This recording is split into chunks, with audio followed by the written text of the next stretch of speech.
After getting some feedback on the first couple of videos, I realized that I needed to give my viewers the benefit of the doubt and clarify a bit on my mission statement. See, at the end of the day, the Formidable 51 isn't actually supposed to be a tutorial series, or at least not in the traditional sense. The truth is, I simply can't compete with the more experienced artists, animators, etc., whose tutorial videos already have hundreds of thousands of views. Nor do I really have anything new to add about the inner workings of Photoshop or Toon Boom that they haven't already said ad nauseum. I mean, there are so many videos on these programs. So instead, I'm focusing on the other side of the coin, the doing of these tutorials, in the hopes that my videos will warmly validate people's frustrations, and if I push through my own, it'll inspire others to pick up their pencil and try again just one more time. So, with that said, some people have asked for a once-over of the software that I'm using and what I know about it already. So, as usual, I'll post all the links that taught me what I know in the description, so you all have all the context that your little heart could ever desire to enjoy the rest of this series, and hopefully, doodle along with me. So from the get-go, the software that I'm using is Toon Boom Harmony. And to be entirely honest, I just got it from a top 10 list. I'm a sucker for those things. I looked up top 10 animation softwares, pulled up a couple of lists, this one came up, professionals use it, I figured if I was going to learn anything, I might as well start with it. Did the free trial, it was okay. I only used the basics, a couple of buttons here or there, and so I decided, why not? I know it, I'll buy the Essentials package. It was like $300-400, something along those lines. And now I'm just learning as I go with that software. I am not endorsing it. If it's up your alley, go for it. If you want to use something free like Krita, by all means. If you want to use Adobe Animate or any other frame-by-frame software, nothing here that I'm doing is unique to this software, so you can follow along using any of the ones that I've mentioned. The other thing that I'm using is a small bamboo tablet that my dad actually found collecting dust in his office, and we plugged it in after he's had it for years, and as a miracle, it turned on and started working. It's a Wacom Bamboo. I think it's one of the ones from their earlier series. Eventually I'm going to be getting a tablet that has a touchscreen on it, which I'm really looking forward to, but right now this is just a nice thing to have around. So the handful of tools that I use primarily right now, it would probably help if I gave us something to doodle on. So down here at the bottom, there are two important sections. The one on the left is all of my layers.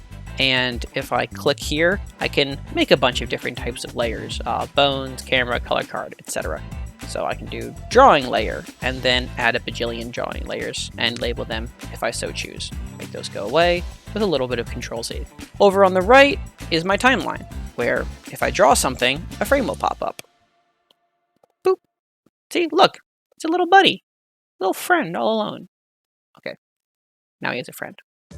So in order to give myself something to actually draw onto, I start off by going down, making a color card. Oh, no, I do not want that to be connected. I do not click on drawing. I make a color card. It exists. It's just a background for us to work off of. And then from here, you'll see I spend an awful lot of time clicking around, highlighting frames, dragging them over to places. Now, if I want to separate these frames, there's this button over here that I click. Duplicate drawing, it just splices the drawings in half. If there's something in it, I have to manually go and delete it.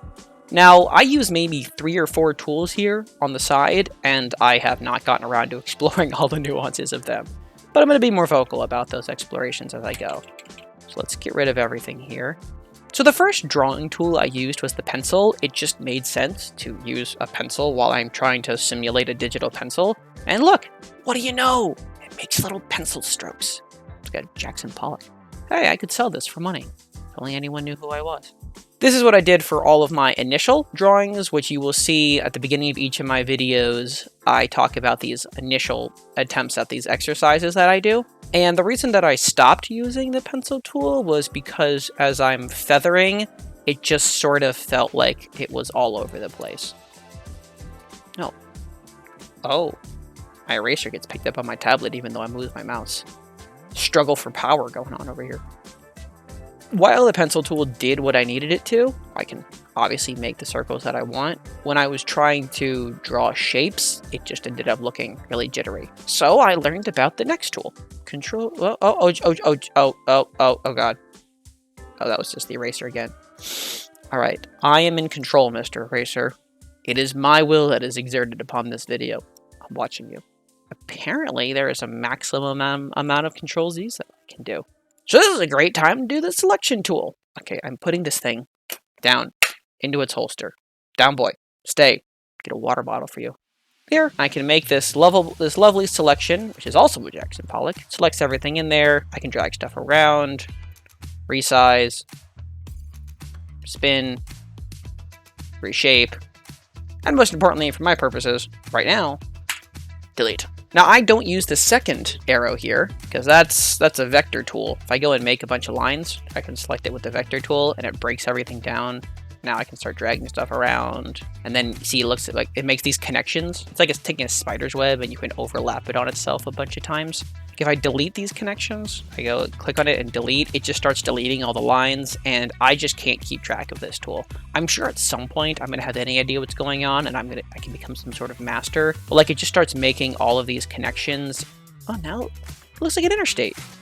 Christ, it's like I'm driving back to school in Iowa all over again. And also, if I do this highlight, oh, the delete button does work. I learned something. Go away. Anyways, I don't use that tool all that much because I don't like controlling individual vectors. I much more prefer just to do Control Z, make the mistake go away, and then move on with my life. So the more important tool for drawing that I came to learn is actually the brush tool. This is really nifty. Not only, of course, does it make nice lines, but it also has pressure sensitivity, which I didn't even know I had. But if I pressed, look at it, it's so thick. Look at how many C's there are. Then I can go over, wait, is it this button? It is this button. I can change my maximum size, and now it's boom, boom, boom, boom, boom, boom, boom. So yeah, this is the brush tool, which I eventually start using for all my actual drawing. Next, of course, is eraser, which you can change the size of, like you can all of the other tools that I'm finding. Now, with the shapes, the only shape that I use so far is the line, because it makes that nice straight line. And I learned that if I hold shift, it does it at angles. Very convenient. Yeah, there are other shapes that you can do, but like, if I wanted a rectangle, I would just draw one. And in a future video, I actually talk about my experience in drawing a rectangle versus dragging a rectangle. And lastly, there's a small little tidbit where I discovered that this button actually lets you turn on all of your onion skins, which I freak out about momentarily. And if you're wondering what onion skins are, well, you'll just have to keep watching and find out now, won't you? I'm sitting here looking over this to see if there's anything that I haven't covered yet. And last but certainly not least, so that way you can actually see how the animations work, there's of course our trusty play bar, and of course the loop button, so that way I can loop the animations while we're reviewing the work that I've done. That's how it plays over and over again. Really, it's a really rudimentary understanding of all of this. So hopefully that'll answer any future questions that you'll have about at least where the first 3 or 4 videos of the series that follow this video go over. You'll notice that I kind of click around frantically and talk about mistakes that I made, or I'll just say I make a mistake and just go through it. So this is me addressing some of those mistakes and some of those clicks that I make. In future videos, I will work to be a bit more verbal about the mistakes I make, the tools that I'm using, the tools that I'm learning, etc. So with that, I hope this little tidbit is helpful. Let me know down in the comments, and please enjoy the rest of the Formidable 51 series. It is going to be a long, hard-fought journey, but it will be worth it in the end. And if you tag along with me, I promise it'll be worth it for you as well. With that, have a lovely day, and enjoy the series. And so it begins. Click the video to continue the journey, and if this series jives with you, subscribe for more. And of course, this video's honorable mention has to go to Toon Boom Harmony, without whom I wouldn't have learned animation at all.